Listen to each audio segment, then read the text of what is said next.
It was a humid Tuesday evening, the kind that made the air conditioner struggle more than usual, but inside our apartment, the only sound louder than the mechanical hum was the click-clack of keyboard keys. My wife, Ellie, was nestled in her usual spot in the corner of our living room, an array of monitors casting a glow that seemed to frame her like a high-tech halo. "You're still on?" I asked, leaning against the doorframe with a cup of tea in hand, offering her a break. "Just wrapping up, babe," she chirped without turning, her fingers deftly maneuvering over the controls. "Got a killer audience tonight." Ellie had always been the gamer between us, her passion for video games blossoming into something more, streaming. She'd been at it for a couple of years now, broadcasting her gameplay for a modest following that, until recently, had been just a blip in the vast universe of online streaming. But this past month, her popularity had soared, numbers doubling, then tripling overnight. "It's amazing, Tom." "I'm actually getting somewhere with this," she said one night, her face alight with excitement as she showed me the viewer statistics on her channel dashboard. "That's great, Ellie," I replied, a smile tugging at my lips as I watched her bask in her newfound success. "Finally, my beloved has succeeded." I thought to myself, genuinely happy for her. Little did I know how wrong I was about the nature of her triumph. As days turned into weeks, Ellie's schedule became more erratic. She started streaming at odd hours, often continuing well into the early morning. Her demeanor changed too, she was more guarded, almost secretive about her activities. Our conversations about her streaming, once filled with enthusiastic chatter, were now brief and dismissive. "New strategies, Tom." "Just trying to keep the momentum going," she'd say, her eyes darting away from mine, glued to her screens filled with rapid chat scrolls and flashing alerts. Curiosity got the better of me one night. Unable to sleep and feeling disconnected from Ellie, I tiptoed to the living room, expecting to find her immersed in one of her epic fantasy battles. Instead, the scene on the screen stopped me cold. It wasn't the pixelated landscapes of adventure games or the vibrant explosions of space battles. It was Ellie, but not as I knew her. The gameplay was gone, replaced with something else entirely, something personal, something intimate. Something personal, in my stomach as I watched, hidden in the shadow of the hallway. My heart raced, my mind refusing to piece together the reality before me. The Ellie on the screen laughed and flirted unabashedly with her audience, her attire more revealing than anything she'd wear outside, let alone on a stream watched by thousands. I retreated to our bedroom, a sense of betrayal washing over me. Questions swirled in my head, each more painful than the last. How long had this been going on? Who was the real Ellie? The disbelief was suffocating, a stark contrast to the woman I thought I knew, the woman I loved. As dawn broke, my resolve hardened. I needed answers, but more than that, I needed to confront the truth of Ellie's deception. The bright morning light seemed mocking, too cheerful for the revelation that had shattered my night. I prepared myself for a confrontation that would inevitably change everything between us.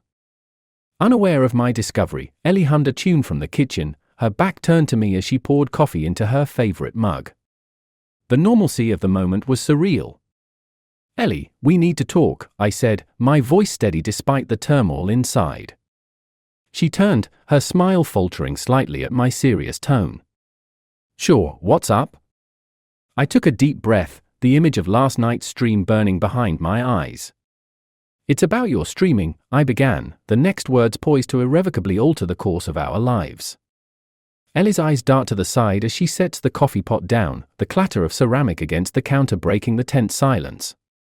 "What about my streaming?" she asks, trying to sound casual but failing to mask the edge in her voice. "I saw your stream last night," I say, each word heavy with the weight of betrayal. "It wasn't what I expected." Her face drains of color, and she opens her mouth to speak, but no words come out. The air between us is thick with unspoken accusations and hurt. "You've been lying to me, Ellie. This isn't just about games, is it?" My voice trembles, the hurt seeping through despite my efforts to remain composed. "Tom, she begins, but a knock at the door interrupts her. We both turn, startled. Who could it be this early in the morning? Ellie rushes to the door, her hand shaking as she opens it to reveal two of our neighbors, Karen and Jake, standing on the doorstep. "Morning, Ellie." Tom, Karen greets us with a bright smile that falters as she senses the tension in the air. "We were just wondering if you'd like to join us for breakfast. We made too much food." "I thought I knew the woman." "Good time," Ellie stammers, her eyes pleading with them to leave. "Nonsense," Jake says, pushing past her with a friendly grin. "You both look like you could use a good meal." I shoot Ellie a glance, and she avoids my eyes, clearly relieved for the distraction. We follow them into the kitchen, where the smell of bacon and pancakes fills the room, a stark contrast to the emotional storm brewing between us. "So, what's new with you guys?" Karen asks, her tone light and conversational as she sets plates down on the table. Ellie forces a smile. "Just the usual. Streaming's been going really well." "Yeah, we noticed." Jake chimes in, pouring coffee for everyone. "Your channel's blowing up. What's your secret?" Ellie laughs nervously, a hollow sound. "Just connecting with the audience, I guess. I can't take it anymore. The normalcy, the facade, it's all too much. Ellie, we need to talk. Now." Karen and Jake exchange awkward glances, clearly sensing the gravity of the situation. "Maybe we should go," Karen suggests, but Ellie shakes her head. "No, stay." "It's fine," she insists, her voice wavering. "No, it's not fine," I say, standing up. "Ellie, you've been hiding things from me." "Your streams," I choke on the words, the betrayal cutting deep. "It's not just games. You're doing things. Adult things." Karen gasps, her hand flying to her mouth. Jake looks between us, shocked. "Ellie, is this true?" he asks, his voice incredulous. Ellie's eyes fill with tears. "I didn't mean for it to happen this way," she says, her voice barely above a whisper. "It started as a way to get more views, more money. But then it got out of control." My heart pounds in my chest, a mixture of anger and heartbreak coursing through me. "Why didn't you tell me?" I demand, my voice cracking. "Because I was ashamed," she admits, tears streaming down her face. "And because I knew you'd react like this." Karen steps forward, placing a comforting hand on Ellie's shoulder. "Ellie, you should have trusted Tom. He deserves to know the truth." "I'm so sorry," Ellie sobs, burying her face in her hands. I take a deep breath, trying to steady myself. "Who is the guy?" I ask, the question burning in my throat. "The one in your streams?" Ellie looks up, her eyes wide with fear. "It's not what you think. He's just an actor, someone I hired for the views." Jake shakes his head in disbelief. "This is insane. Ellie, you can't keep doing this. It's not healthy for you or your relationship." "I know," she whispers, her voice broken. "I want to stop, but the money, the attention. It's addictive." Karen and Jake exchange a look, then Karen turns to me. "Tom, you need to support her, but also set boundaries. This can't continue." I don't know if I can trust her again, I admit, the weight of betrayal pressing down on me. Ellie reaches out, her hand trembling. "Please, Tom. Give me a chance to make it right." I hesitate, the love I still feel for her warring with the pain of her deceit. "We'll see," I say finally, the uncertainty hanging heavy in the air. As we sit down to the most awkward breakfast of our lives, I know one thing for certain, this is far from over. Ellie's secret has shattered our lives, and the road to healing, or destruction, has only just begun. Karen and Jake's departure leaves a hollow silence in their wake, and Ellie and I are left staring at each other across the kitchen table, the remnants of our interrupted breakfast growing cold. The weight of unspoken words fills the room, and I feel an overwhelming urge to escape, to run away from the wreckage of our once happy life. "I need some air," I say abruptly, pushing back my chair and heading for the door. Ellie doesn't try to stop me. She just nods, her eyes red and swollen from crying. "I'll be here when you get back," she whispers, but the words sound hollow. The summer sun blazes down as I step outside, the brightness a stark contrast to the darkness swirling inside me. I walk aimlessly through our neighborhood, my mind a whirlwind of emotions. How could Ellie do this to us? To me? The questions loop endlessly in my head, each one more painful than the last. After what feels like hours, I find myself at the edge of the park, a quiet place where Ellie and I used to come on weekends.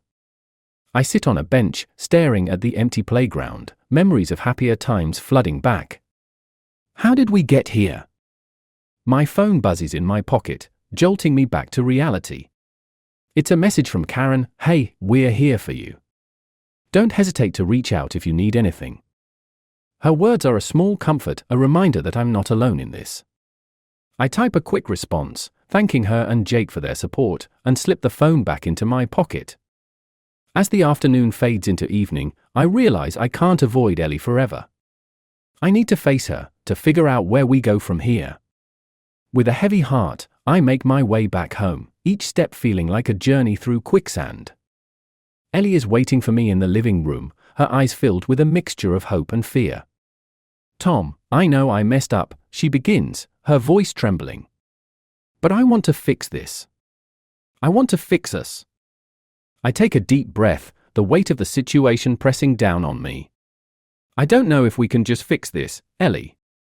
You betrayed my trust in the worst possible way." "I know," she says, her voice breaking. "But I'm willing to do whatever it takes to make it right. I'll stop streaming, I'll get help, I'll do anything." The sincerity in her voice gives me pause. Despite everything, I still love her. But love alone might not be enough to mend the damage done. We need to take this one step at a time, I say finally. First, you need to stop the streams. All of them. Ellie nods vigorously. "I will. I'll delete my channel tonight. And we need to see a counselor," I continue, my voice firm. "We can't do this alone." "Anything you need, Tom," she agrees, her eyes brimming with tears. "I just want us to be okay." As she moves to embrace me, I hold up a hand, stopping her. "This isn't going to be easy, Ellie. I don't know if I'll ever be able to trust you again. But I'm willing to try, for us." Her relief is palpable, and for the first time in what feels like forever, a glimmer of hope sparks between us. "Thank you," she whispers, her voice filled with gratitude. As Ellie deletes her channel and we sit down to make a plan for counseling. I know we're starting a long and difficult journey. The path ahead is uncertain, fraught with pain and doubt. But if there's one thing I'm sure of, it's that I'm not ready to give up on us just yet.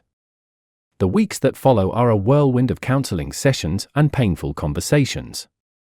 Ellie and I navigate the wreckage of our relationship, trying to rebuild trust one fragile piece at a time. The path is steep, and the progress is slow, but there's a glimmer of hope that keeps us moving forward. Ellie has kept her promise and stopped streaming.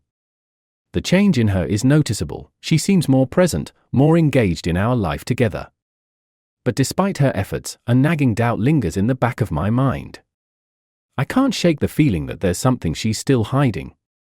One night, as we sit together on the couch, watching a movie in an attempt to reclaim a semblance of normalcy, my phone buzzes with a notification. It's a message from an unknown number. "Check Ellie's old streaming account. You need to see this." My heart races as I glance at Ellie, who is engrossed in the movie. Excusing myself to the kitchen, I open the link provided in the message. It's a live stream, but not on Ellie's usual platform. The screen is filled with a scene that makes my blood run cold. Ellie, wearing the same revealing outfit from before, engaging in another explicit broadcast. Rage and heartbreak surge through me as I slam my fist on the counter, the noise causing Ellie to jump from her seat and rush into the kitchen. "Tom, what's wrong?" she asks, her face a mask of concern. "You're still streaming," I say, my voice shaking with fury. "You lied to me." Her eyes widen in horror as she sees the stream on my phone. "No, Tom, I swear, I stopped. I deleted my channel." "Then explain this," I demand, thrusting the phone at her. Ellie stares at the screen, her face going pale. I don't know. This isn't me, Tom. I swear, I haven't done this since I promised you I'd stop.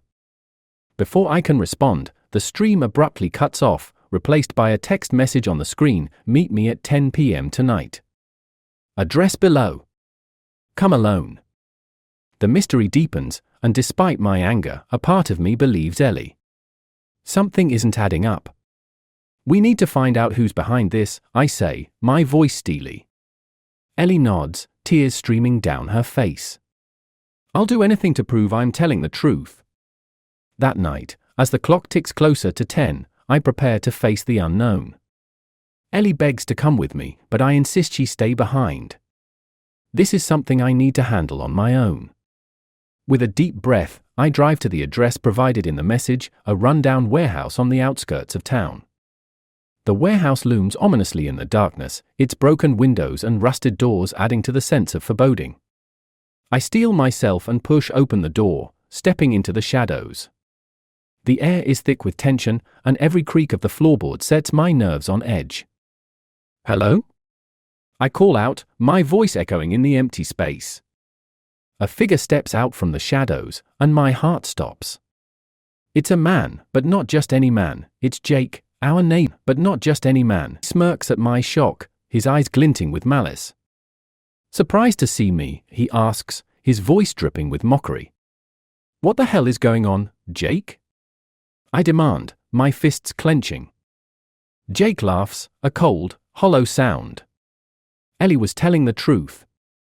She stopped streaming. But I didn't want her to stop. The money was too good. Realization dawns, and the pieces of the puzzle fall into place. You were blackmailing her, I say, my voice a mix of anger and disgust. Smart guy, Jake sneers. Ellie thought she could just walk away, but I had other plans. I used old footage and edited it, making it look like she was still at it. The views, the money, it was all worth it. You bastard, I hiss, stepping forward. Jake taunts, pulling out a knife. Let's not get hasty. You wouldn't want Ellie to get hurt, would you? Before I can react, a loud crash echoes through the warehouse, and Jake spins around, knife at the ready. Ellie stands at the entrance, her face a mask of determination. Jake, it's over. I called the police. They're on their way. Jake's eyes widen in panic, and he lunges at Ellie, but I tackle him to the ground, wresting the knife from his grasp. We struggle, the sound of sirens growing louder, and with one final push, I manage to pin him down. The police burst through the door, guns drawn. They quickly handcuff Jake and haul him to his feet. You okay? One of the officers asks, looking between Ellie and me. We're fine, I say, my voice breathless from the fight. Thanks to Ellie. As the police lead Jake away, Ellie and I stand together in the empty warehouse, the weight of the ordeal pressing down on us. I'm so sorry, Tom, she says, her voice breaking. I should have told you about the blackmail. I was so scared. I pull her into my arms, holding her tightly. It's okay, Ellie. We'll get through this. Together. In the days that follow, the truth comes out, and Jake is charged with blackmail and fraud. Ellie's name is cleared, and our relationship, though scarred, begins to heal. We continue our counseling, and for the first time in months, I feel a genuine sense of hope. As we sit on our porch one evening, watching the sunset, Ellie turns to me, her eyes filled with gratitude and love. Thank you for believing in me, she says softly. I smile, squeezing her hand. Always, I reply, knowing that despite the darkness we've faced, our love has emerged stronger than ever.